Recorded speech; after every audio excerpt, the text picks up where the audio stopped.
हम लोग पिछले क्लास में पढ़े थे व्हाट इज पार्लियामेंट। पार्लियामेंट के 3 पार्ट, प्रेसिडेंट इटसेल्फ, क्योंकि इमरजेंसी प्रोविजन में हम देख रहे हैं कि प्रेसिडेंट का पावर बहुत बढ़ जाता है, because it is known as president's rule.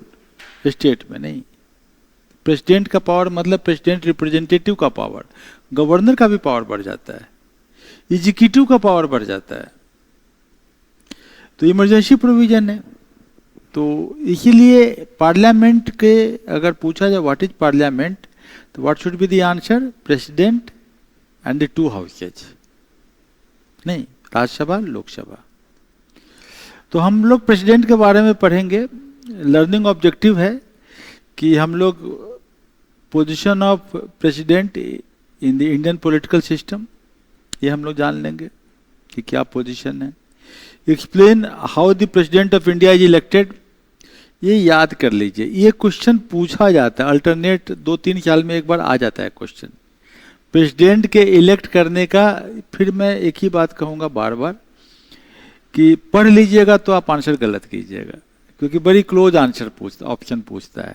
आप उसको पूरा लिख लीजिएगा मेंस की परीक्षा की तरह, तो आप ऑब्जेक्टिव सही कर लीजिएगा। अगर आप मुख्य परीक्षा की तरह अपने आंसर को न लिखते हैं, इसीलिए आपको हर चैप्टर के बाद जो क्वेश्चन हम दे रहे हैं, जो क्वेश्चन बुकलेट आपको दे रहे हैं, उसमें short answer type, long answer type and objective तीनों दे रहे हैं, ताकि आपका एक साथ में तीनों तैयारी होती रहे। बात समझ रहे हैं ना? जैसे आप 8th क्लास पढ़े हैं कि नहीं, 8th क्लास पास है ना आप लोग? नहीं, हमको डाउट है, क्योंकि हमारे ज़्यादातर स्टूडेंट को हम 8th क्लास का जब टेस्ट लेते हैं तो मैक्सिमम फेल कर जाते हैं। हम उनको देते हैं 10th क्लास, जो हमारे यहाँ एडमिशन लेने आते हैं उनका हम एक टेस्ट लेते हैं कि वेदर ऑफिसर लाइक क्वालिटी आप में है कि नहीं। तो हम क्या नॉर्मली टेस्ट लेते हैं, उनको 1 पेज पढ़ने को दे देते हैं, नॉर्मली दे देते हैं rise of nationalism in Europe, और हम बोलते हैं कि चलो 2 पेज पढ़ो। वो 2 पेज में हार्डली जो है 200 वर्ड्स रहता है, दोनों पेज मिला, उससे ज़्यादा वर्ड नहीं रहते हैं। हम बोले 200 वर्ड्स को फिर से पढ़ लो, बच्चा फिर से पढ़ता है। हम बोले फिर से पढ़ लो, फिर से पढ़ा, 3 बार पढ़वाते हैं। और उसके बाद हम बोलते हैं कि 3 क्वेश्चन दे देते हैं कि लिख को इसका आंसर। क्या रश्मि आपके साथ भी हुआ था ना ये टेस्ट? तो 3 बार जो है सो पढ़ाने के बाद हम लिखवाते हैं, और उसके बाद स्टूडेंट फेल करता है। उसको नंबर कितना देते हैं? 3 क्वेश्चन 30 नंबर में कितना नंबर आता है? 7 नंबर 8 नंबर। हम बोले फेल कर गए ना, और खुद मानता है हाँ सर इतना ही नंबर आएगा। Are you getting the point? तो स्टूडेंट्स जो हैं अपने आप को 10th स्टैंडर्ड का तैयार नहीं किए हुए हैं। क्लियर है ना? ऐसे स्टूडेंट की संख्या काफी ज्यादा है। जो इस टेस्ट में पास करता है उसका होने का चांस भी, और ऐसे लोग निकाले भी हैं। तुम्हारे साथ भी टेस्ट लिए थे ना, वही चैप्टर दिए थे। तो ये प्रॉब्लम है, समझ गए? तो मैं यही बोलना चाहता हूं कि आप जो पढ़ते हो उसको लिख लीजिए, because you are going to appear for the bureaucracy. तो क्या क्वेश्चन आपका रहेगा? How the president of India is elected, ये आपको 200 वर्ड्स में लिखना है। पढ़ेंगे हम, एक गाइडलाइन दे देंगे और लिखने।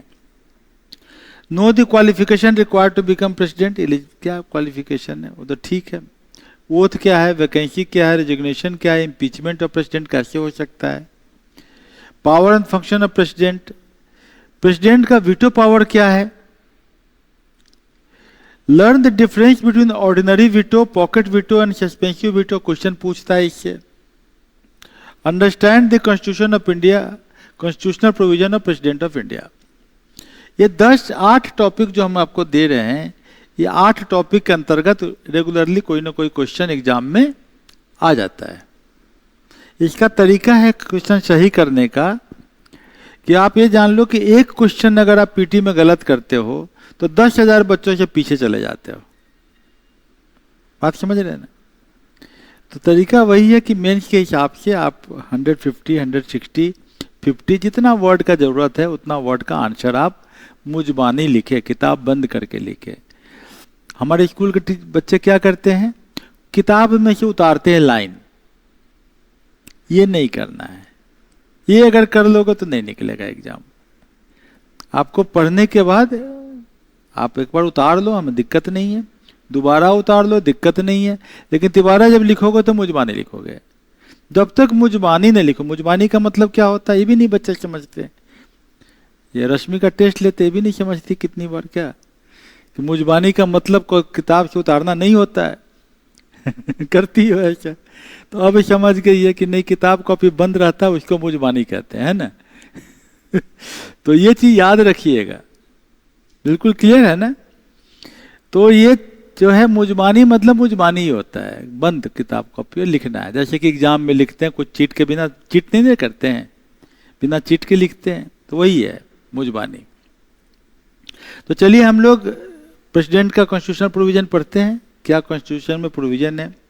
Head of the Indian state, that's why Republic इसीलिए कहते हैं कि प्रेसिडेंट हमारा हेड है, सुप्रीम कमांडर है, इसीलिए हम लोग कहते हैं रिपब्लिक ऑफ इंडिया। डेमोक्रेसी मतलब system of forming the government. In India all executive action, आपकी नौकरी कौन देगा भाई? आपकी नौकरी कौन देगा? आईएएस बनोगे, किसका आपका अपॉइंटमेंट लेटर आएगा? क्या और लेटर में लिखा रहेगा? President of India is pleased to appoint you, ऐसे करके लाइन शुरू होगा, है ना। तो प्रेसिडेंट का प्लेजर है कि आप नौकरी में हो। किसका प्लेजर है? प्राइम मिनिस्टर वर्ड नहीं लिखा रहा है, किसका वर्ड लिखा रहेगा? President of India is pleased कि आपको अपॉइंट कर रहे हैं। However, India follows the parliamentary system government. Government तो parliamentary है। This means the real executive power तो प्राइम मिनिस्टर के पास है, या काउंसिल ऑफ मिनिस्टर, उसका हेड कौन है? Prime minister. लेकिन प्रेसिडेंट क्या है? कॉन्स्टिट्यूशनल हेड है। कॉन्स्टिट्यूशन किसको हेड कहता है? प्रेसिडेंट को। Real executive power prime minister. जो प्राइम मिनिस्टर बोलेगा प्रेसिडेंट मानना है, एक इमरजेंसी छोड़ के। While the Prime Minister is the real head of the government, office of the President is mentioned in Article 52 से Article 78। 51A आपको पढ़ाए थे, अब बीच में हम कुछ टॉपिक और पढ़ाए थे ताकि कॉन्स्टिट्यूशन के डिक्टम को आप समझ सके। इमरजेंसी पढ़ा दिए, पार्लियामेंट्री कमेटी पढ़ा दिए, सेंट्रल स्टेट रिलेशन पढ़ा दिए, यूनियन गवर्नमेंट पढ़ा दिए, ताकि आप गवर्नमेंट के फंक्शनिंग को समझिए। क्यों ऐसे पढ़ाए हैं? क्योंकि आपके सिलेबस में वर्ड क्या है? Constitution of India and governance of India. तो कॉन्स्टिट्यूशन के माध्यम से हमको गवर्नेंस समझाना है कि आप कैसे गवर्नेंस करेंगे, तो उस कारण से आपको 4-5 चैप्टर बीच में और घुसाए हैं, ठीक है ना। कॉन्स्टिट्यूशन के पर्सपेक्टिव से हम कहाँ तक गए थे? आर्टिकल 51A मतलब फंडामेंटल ड्यूटी, वहाँ खत्म होगा। तब कॉन्स्टिट्यूशन के हिसाब से कौन सा चैप्टर आएगा? President of India. क्लियर है ना। बहुत सारी किताबों में ऐसे ही होता है, लेकिन हमें यूपीएससी के सिलेबस के पर्सपेक्टिव से constitution of India, polity of India and governance of India, ये हमारा कॉन्स्टिट्यूशन में लिखा हुआ है हमारे, इसीलिए हम गवर्नेंस वाले पोर्शन भी आपको बीच में पढ़ा रहे थे। तो 52 to 78 याद रहेगा प्रेसिडेंट का। कभी कभी यही क्वेश्चन आ जाता है। 52 सिंपल बात बोलता है कि भारत में एक प्रेसिडेंट होगा, यही बोलता है। 53 बोलता है एग्जीक्यूटिव पावर प्रेसिडेंट को मिलेगा। तो ये आपको ये सब 52, 53 है। Election of the president not directly elected by the people, not directly elected. तो कैसे भाई होगा? इनडायरेक्टली इलेक्टेड, ये वर्ड याद रखिए। कैसे इलेक्ट होता है? इनडायरेक्टली। तो मतलब कि भारत देश के सभी नागरिक प्रेसिडेंट के इलेक्शन में डायरेक्टली पार्टिसिपेट नहीं करते। कहीं करते हैं कि नहीं? किसी और दुनिया में कहीं और करते हैं? कहाँ करते हैं? यूएसए, बहुत देशों में करते हैं। जहां प्रेसिडेंशियल फॉर्म ऑफ गवर्नमेंट होगा वहां जनता सीधे सीधे प्रेसिडेंट को चुनती है, सीधे वोट डालती है प्रेसिडेंट को। अब प्रेसिडेंट फिर अपना किचन कैबिनेट बनाते हैं, और जनता एक अलग से सीनेट मेंबर भी चुनती है। लेकिन सीनेट अलग है, रूल मेकिंग बॉडी है, प्रेसिडेंट क्या है? एग्जीक्यूटिव बॉडी है। वो अपने लोगों को, अब उनका दोस्त है उसको भी ले आएगा, जिसको मन हो उसको भी उठा के ले आएगा, अपने साथ में रखेगा और वो चलाएगा देश को, क्योंकि जनता ने प्रेसिडेंट को चुना है। भारत में ये नहीं है, क्लियर है ना? अमेरिका में है प्रेसिडेंट डायरेक्ट चुने जाते हैं, तो यहां पर क्या है, इनडायरेक्टली इलेक्टेड। इनडायरेक्टली इलेक्टेड का मतलब क्या हुआ, हम चुनते हैं किसको, एमएलए को, सही है ना? हम चुनते हैं किसको, एमपी को। एमएलए और एमपी जिसको चुना हुआ है वो प्रेसिडेंट के इलेक्शन में इनके वोट का रहेगा। तो एमएलए का वोट का पॉइंट कम होगा ना, एमएलए तो कम पॉपुलेशन को से चुना जाता है, एमपी ज्यादा पॉपुलेशन पर चुना जाता है। तो किसके वोट का वैल्यू ज्यादा होगा, एमपी का। इक्वल वोट का वैल्यू नहीं है, ये सब दिमाग में पिक्चर इमेज बनना चाहिए, क्योंकि यही सबसे क्वेश्चन पूछता है यूपीएससी, क्योंकि जानता है कोई लाइन पढ़ा होगा और वो अपना दिमाग तो लगाया नहीं होगा, रटा होगा, सीधे आगे बढ़ा होगा। ये सब सोचिएगा कि इक्वल वोट का वैल्यू नहीं होगा।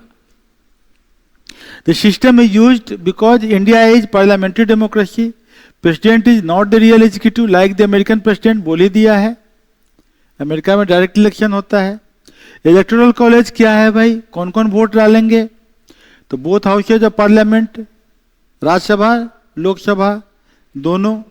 इलेक्टेड मेंबर्स, कौन member, elected member of both the houses of parliament, nominated वाला नहीं।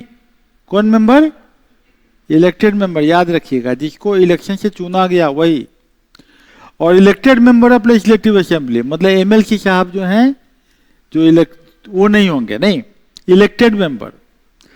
Elected member of legislative assembly of the union territories of Delhi and Puducherry, तो ये समझ गए यूनियन टेरिटरी का। The following members are not participate in the election of the president, याद कर लीजिएगा, नॉट, कौन कौन नॉमिनेटेड मेंबर नहीं होंगे।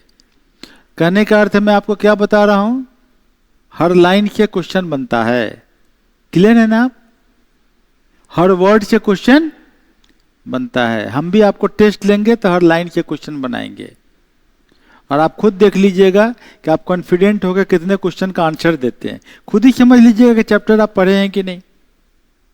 तो आपको हर दिन मैं आईना दिखा दूंगा कि आप चैप्टर सही में पढ़े हैं कि नहीं, क्लियर है ना। और फिर मैं डांटता हूँ ऐसा हो कि मांस तो खत्म हो जाता है, हड्डी खाली बचा रह जाता है। तो ये मेरा तरीका है डांटने का, है ना। इतना शर्मिंदा कर देंगे कि आपको रात को नींद नहीं आएगी। क्या रश्मि, यही होता है कि नहीं, ऐसे ही होता है।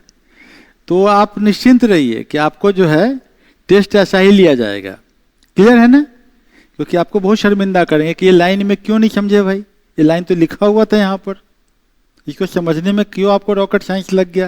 ये तो 8वां क्लास का बच्चा समझ जाएगा, आप आईएएस कैसे बन जाओगे, क्लियर है ना। तो ये आपसे ऐसा सवाल पूछा जाएगा। ये नहीं देंगे, जो नहीं देंगे उनका नाम लिख दिया। 70th कॉन्स्टिट्यूशनल अमेंडमेंट आया, ये क्वेश्चन पूछा हुआ है। Originally members of legislative assembly of union territories were not included, लेकिन 70th कॉन्स्टिट्यूशनल अमेंडमेंट में उनको दिल्ली और पुडुचेरी को दे दिया गया। ये 1 जनवरी 1995 से लाया है। मेथड ऑफ प्रेसिडेंशियल इलेक्शन में ये वो लाइन एकदम याद रहे, प्रोपोर्शनल रिप्रेजेंटेशन।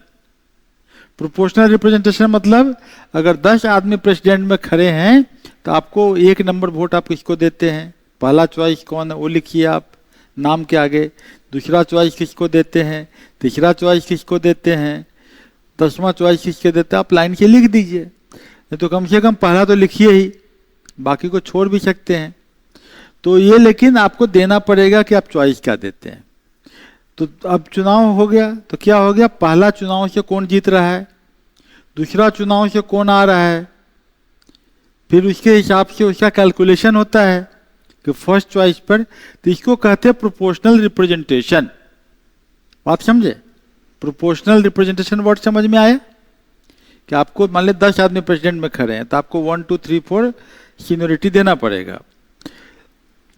सिंगल वोट आप ही लिख रहे हो, transferable vote 1 number 2 number 3 number, पहला से अगर मान लिया टाई हो गया तो दूसरा का वोट उसमें जुड़ जाएगा। बात समझे कि नहीं, कि जिसका दूसरा होगा ज्यादा वो ज्यादा ले आएगा। क्लियर हो रहे हो ना, क्लियर है। वोटिंग सीक्रेट बैलेट है, अपना सीक्रेट बैलेट जाइए, ये नहीं कि आप कहीं से भेज सकते, जाना होगा वहां पर देना पड़ेगा। Votes do not simply vote for one candidate, preference 1 2 3 4 5 6 7 8 9 10 करते हैं। एकदम क्लियर करके बच्चों की तरह समझाया गया आपको। ये किताब में आपको जो बाकी बुक की तरह नहीं है कि आपको वहाँ पर जो है पूरा लैंग्वेज समझना पड़ता है। यहाँ पर बच्चों को आपका हम स्टैंडर्ड ही मानते हैं, 8वां क्लास के हैं। किस क्लास के हैं? You are of 8th class student. और वही लोग निकाल पाता जो 8th स्टैंडर्ड के हिसाब से किताब पढ़ता है, वही निकाल पाता। उसको एक एक लाइन समझ में आनी चाहिए। Transferred from one candidate to another according to preference, बोल दिया ना 1 2। Voting is secret anyhow. Value of vote of MLA, ये फॉर्मूला याद रखिएगा, ये मैथ बनाइएगा मुजबानी। ये नहीं कि यहाँ पढ़ लिए याद हो जाएगा, नहीं याद होगा, भूल जाइएगा, एग्जाम में आपको फंसा देगा ये यूपीएससी। कि value of vote of an elected MLA is decided by population of state. MLA का वोट क्या है? Population of state. And the number of elected members in legislative assembly, मान लिया 14 करोड़ है और 243 मेंबर चुने गए हैं, इसी हिसाब से इसका प्रोपोर्शन होगा। Population of state, total elected members of the state assembly 1/1000, और सिंपली जैसे population of state number of elected members divided by 1000, like population of state, मान लिया कि ये 50 लाख है, 100 एमएलए हैं, तो 50/100/1000, मतलब एक मेंबर का वोट जो है 50 होगा। तो मैं आपको बोलूं कि सिक्किम के एमएलए और बिहार के एमएलए का वोट बराबर होगा? होगा? नहीं होगा। सिक्किम का पॉपुलेशन मात्र 6 लाख, एमएलए ज्यादा है, 775 है। समझ गया ना? यहाँ पर क्या करोड़, यहाँ तो 4 लाख वोट तो एक ही एमएलए कॉन्स्टिट्यूंसी में हो जाता है। एक एमएलए का 3 लाख 4 लाख वोट हो जाता है, 3 लाख तो है ही। बात समझे कि नहीं? तो इस कॉन्टेक्स्ट से आपको ये चीज समझना होगा कि हर स्टेट के एमएलए का वोट का वैल्यू अलग अलग है। क्लियर है? Value of vote of MP, total value of vote of all elected MLA, total number of elected MP, मतलब कि यहाँ पर 40 एमपी हैं और 243 एमएलए है। इस हिसाब से एमपी का वोट का वैल्यू बढ़ जाएगा, है ना? एक एमपी के अंदर में करीब करीब 6 विधानसभा का रहता है, तो मतलब कि करीब करीब उसका उसी हिसाब से बढ़ता है। ये तो क्लियर हो गया, ये समझ में आ गया ना? तो ये आपको लिखना पड़ेगा। और बीपीएससी में क्या क्वेश्चन पूछेगा? बिहार के एक एमपी के वोट का वैल्यू प्रेसिडेंट के इलेक्शन में कितने के बराबर होगा? करीब करीब नीचे लिख देगा 300, 350, 400 और 450। तो कैलकुलेशन नहीं किए रहिएगा तो आप बीपीएससी का क्वेश्चन गलत कीजिएगा कि नहीं कीजिएगा? बिल्कुल गलत किए रहिएगा। तो कैलकुलेशन करना है आपको, ठीक है? वो तो दिक्कत नहीं है, कर लीजिएगा। इलेक्टोरल कोटा नहीं करने आता है तो आजकल एआई बहुत जिंदाबाद, बहुत मास्टर जी लोग का रोल नहीं है। ये जो यूट्यूब के टीचर लोग बर्बाद हो जाएंगे, जानते हो क्यों? क्योंकि जो क्वेश्चन होगा एआई बता देगा। वहां तो लेक्चर सुनना पड़ेगा, यहाँ तो सीधे आंसर बता देगा एआई। सही बात है ना? आपको बस बुक एक अच्छा चाहिए जो सिस्टमेटिक वे में आपको बताए कि क्वेश्चन कहाँ से पूछता है। एक गाइड अच्छा चाहिए, गाइड का लिखा हुआ किताब चाहिए, उनका बताया हुआ लेक्चर चाहिए, कैसे किताब पढ़ना वो बताया जाना चाहिए। Electoral quota, a candidate must get required number of vote to be elected president. Required number is called the electoral quota. इससे कम अगर वोट आएगा तो आप चुने नहीं जाओगे, तो इसको कहते हैं इलेक्टोरल कोटा। एग्जाम्पल तो देख ही लिए हो। Electoral quota, total number of valid vote polled divided by 2+1, मतलब एक वोट भी ज्यादा हो जाएगा तो प्रेसिडेंट बन सकता है। Counting of vote, first for first preference, ऐसे तो प्रेफरेंस की बात कर दिया। पूछ देता है why direct election of president is not required, क्यों नहीं करते हैं? तो दिख रहा है कि भाई India follows parliamentary system, real power तो प्राइम मिनिस्टर का है, प्रेसिडेंट का है ही नहीं। Direct election very costly, America की तरह करेंगे तो 138 करोड़ जनता के बीच में कितना होगा? करीब करीब मान लिया 67 करोड़ मतदाता, कहाँ तक पहुँचते रहेंगे? इसीलिए इनडायरेक्ट इलेक्शन। भारत का प्रेसिडेंट पूछता है कभी कभी क्रोनोलॉजी में बताइए, पहले कौन बाद में कौन, बात समझे ना? तो ये आपको 12वां नंबर प्रेसिडेंट कौन है, यही क्वेश्चन पूछ देता है बीपीएससी में। तो आपको ये 1 2 3 करके लिखना पड़ेगा, नहीं समझ गए? तो ये आपको याद करना पड़ेगा। तो ये आपको क्वालिफिकेशन पढ़ लीजिएगा। What is the office of profit, मतलब प्रेसिडेंट कहीं नहीं रहेगा, ऑफिस ऑफ प्रॉफिट में नहीं रहेगा, जॉब में नहीं रहना चाहिए। नॉमिनेशन जो है प्रेसिडेंट का कितना प्रपोजल होना चाहिए, सबसे क्वेश्चन बन जाता है।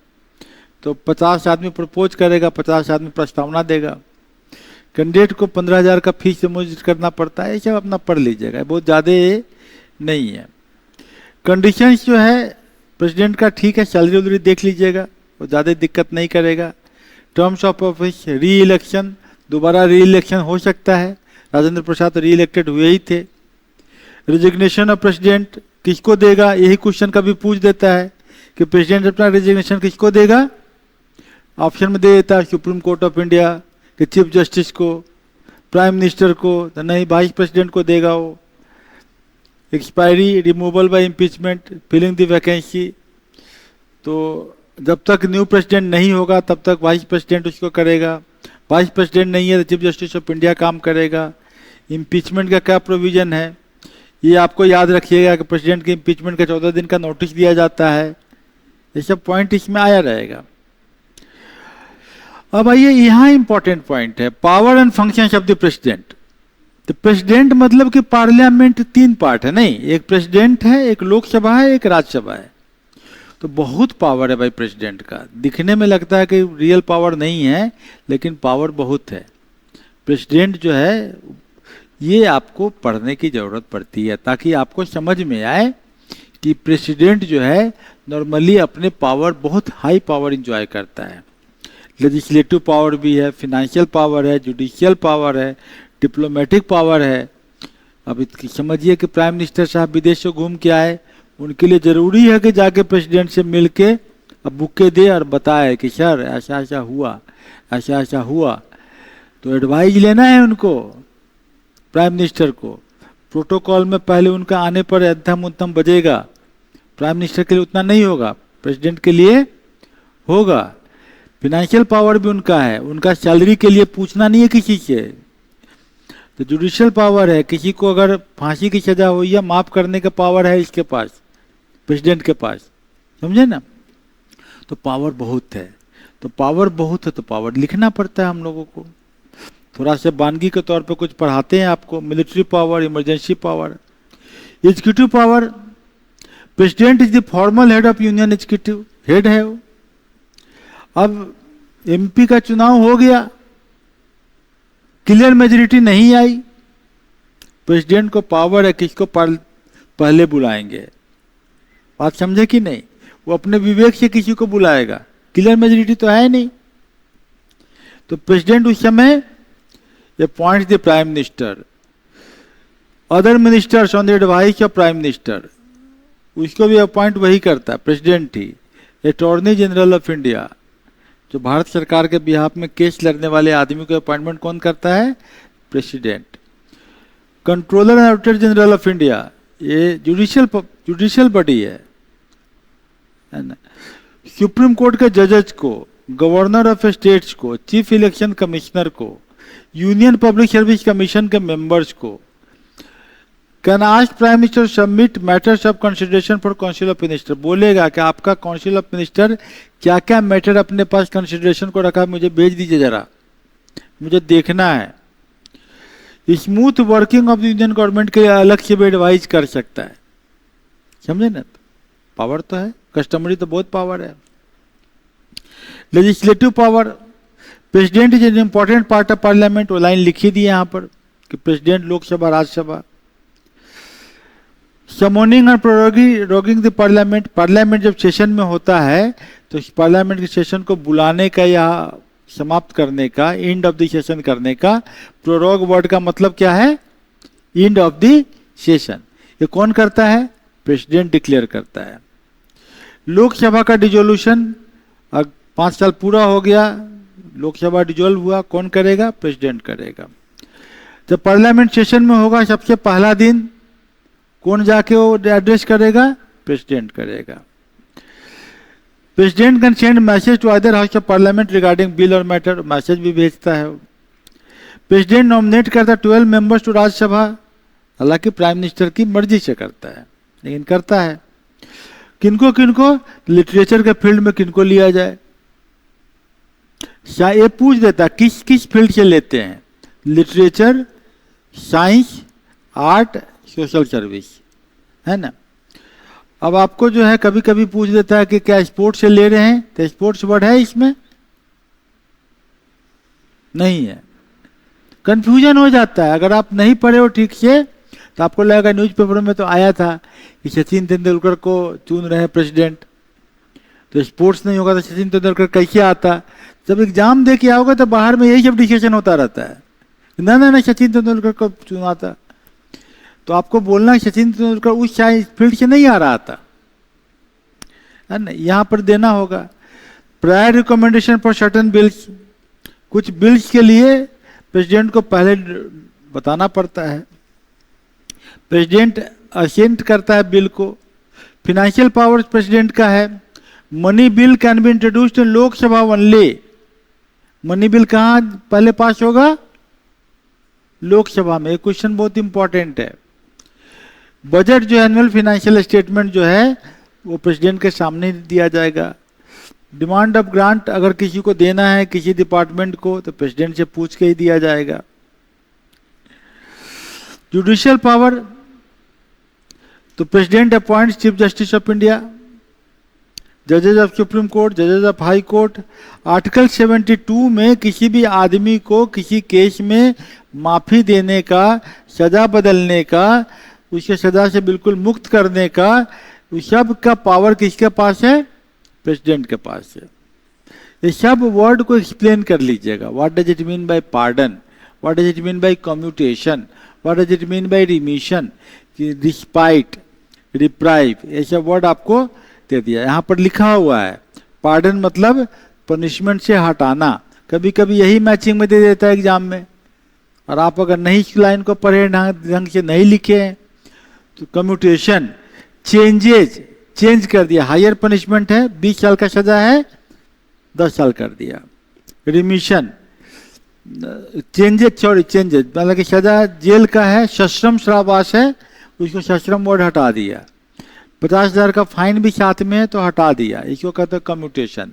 रिमिशन मतलब होता है 20 साल का है 10 साल कर दिया, ठीक है ना। रिस्पाइट, लेसर पनिशमेंट दे दिया छोटा सा, बिकॉज ऑफ स्पेशल कंडीशन।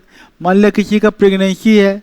अब कल एक न्यूज़पेपर में आया था, एक 84 साल के बुढ़ा को पुराना किसी केस में उठा कर ले जा रहा है, बुढ़ा ऐसे चल रहा है, ऐसे, ऐसे नहीं है, ऐसे है, न्यूज में आया था, है ना। तो प्रेसिडेंट के पास जाएगा, बोलेगा छोड़ दो भाई इसको, का बुढ़ापा है, ले जाओगे जेल तक, जाते जाते मर जाएगा। कभी कभी टेम्पररी डिलेज, कुछ दिन तक बोलता है कुछ दिन छोड़ दो, अभी इसको सजा मत दो, थोड़ा दिन के बाद सजा देना। तो ये जो है पार्डनिंग किस किस केस में एक्सेप्शंस में है। Military power, army, navy, air force का सुप्रीम कमांडर होता है। इमरजेंसी पावर आपको हम पढ़ाए ही थे। वीटो पावर है, कभी कभी बिल वापस कर देता है प्रेसिडेंट कि नहीं हम नहीं पास करेंगे। किस तरह का वीटो है, तो absolute veto, suspension veto, pocket veto. Absolute veto मतलब कि president refuses to give assent to the bill, bill को बिल्कुल नहीं मानता है तो एब्सोल्यूट वीटो हो जाता है। सस्पेंशन वीटो, उसको सस्पेंड कर देता है। पॉकेट वीटो मतलब अपने पॉकेट में डाल देगा, हुआ है 1986 में। स्टेट बिल के ऊपर में भी है। तो ऑर्डिनेंस तो समझ ही रहे, when parliament is not in session तब जो जाता है ऑर्डर, उसको ऑर्डिनेंस कहते हैं। अंडर आर्टिकल 1 ये जो है 123 gives the president the power to issue ordinance. 123 duration of ordinance, ordinance making power, ये आपको आर्टिकल 74 बोले थे ना, 74 आर्टिकल के बारे में। एड एंड एडवाइस, एडवाइस से ही काम करना है। Article 78 duties of prime minister के कंडीशन में।